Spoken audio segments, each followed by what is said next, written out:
Viva Voz, com Vera Magalhães.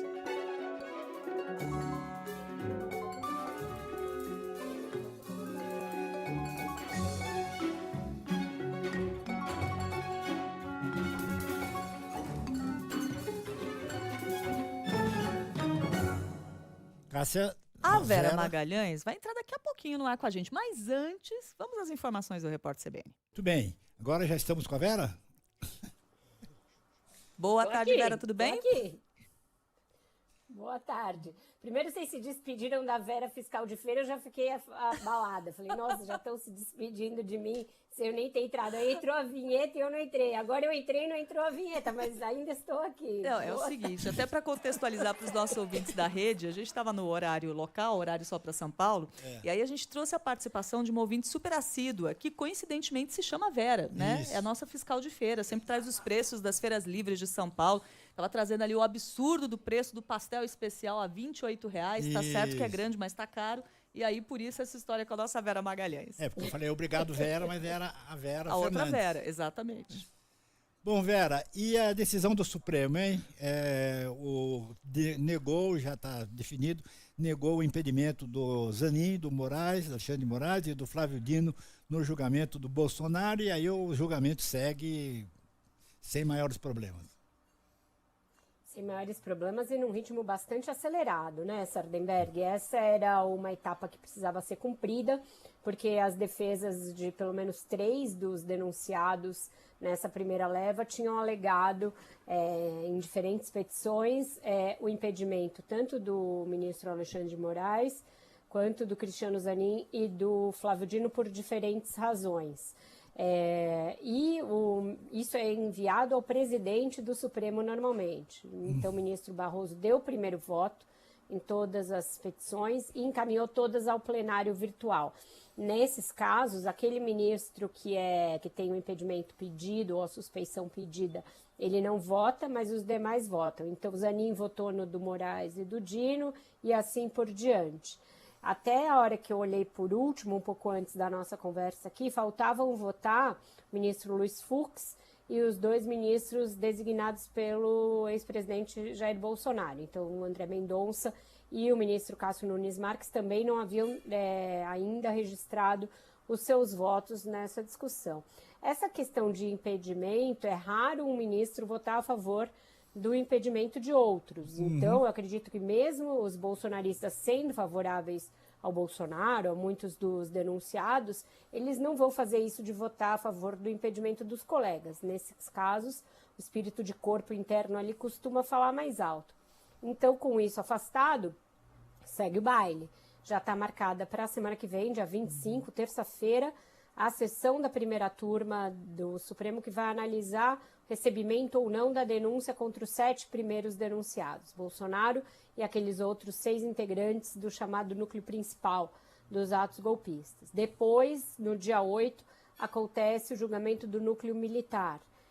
E assim vai seguir a discussão, que está num ritmo acelerado, e que aí sim vai ensejar o início da abertura de processo judicial contra aqueles cuja denúncia venha a ser aceita. Então, se for acatada a denúncia na íntegra do Paulo Gonet, nesse primeiro núcleo se tornam réus 7 acusados. E aí, a previsão que eu tenho sentido ali por parte do Ministério Público, das defesas e dos ministros, é que o julgamento em si, para condenação desse primeiro núcleo, deva se realizar entre setembro e outubro deste ano. Então a coisa tem seguido, todos os recursos têm sido negados até aqui, não teve nenhum aceito e o ritmo está bem acelerado. Vera, e o Eduardo Bolsonaro, hein? Ele se foi, né? Ontem a gente falou sobre isso, depois falamos de novo. E eu me dei conta, aliás, a partir de uma provocação da Carolina Moran, de que isso tomou mais tempo da minha apuração ao longo do dia de ontem do que o importante pacote que mexe no imposto de renda, que é uma coisa que diz respeito à vida de todos nós, que vai impactar 110 milhões de pessoas, segundo as previsões. E eu passei mais tempo do dia apurando porque o Eduardo Bolsonaro decidiu se licenciar do seu mandato e ir morar nos Estados Unidos, dessa vez não para fritar hambúrguer. Então, isso me levou a refletir a esse respeito na coluna de hoje no Globo, em que eu falo da capacidade da extrema-direita, que é muito hábil em gerar distrações ao debate público, né? Porque a gente passa horas ali elucubrando sobre o que deu na cabeça dele para ir morar nos Estados Unidos, como se isso fosse mudar alguma coisa no curso dos acontecimentos. E não mudou. A gente viu pela decisão de hoje que o julgamento segue, as discussões continuam e dificilmente, a partir dos Estados Unidos e sem exercer um mandato, o Eduardo Bolsonaro vai ter qualquer força, qualquer possibilidade de mexer algum pauzinho ali que influencie na vida do pai ou dos demais denunciados, ou que cause algum prejuízo ao ministro Alexandre de Moraes, que o impeça de entrar nos Estados Unidos, ou qualquer outra maquinação da extrema-direita. Mas é isso entra no debate, gera-se uma longa discussão, milhões de memes são gerados, todo mundo fica ali pensando o que ele foi fazer lá, se ele ia ou não ocupar a Comissão de Relações Exteriores da Câmara, e quando ele ia, estava tudo certo para ele. Ou seja, a gente tem que se policiar, nós jornalistas também, para não dar mais espaço para os factoides gerados pela extrema-direita do que eles merecem. Né? Tá lá. Falar em extrema-direita, Vera, queria aproveitar a oportunidade para render uma homenagem ao Cláudio Lembo. Cláudio Lembo, que nos deixou e que sempre foi um homem conservador, um político de direita, sempre se pode dizer, pelos valores estritamente liberais e tal. E eu queria ressaltar isso porque é uma direita da qual a gente precisa, né? Ou precisaria. Exato, que precisa e está cada vez em declínio porque a moderação é vista como fraqueza. Exato. Hoje em dia, em vez de uma virtude, quando ela é uma virtude.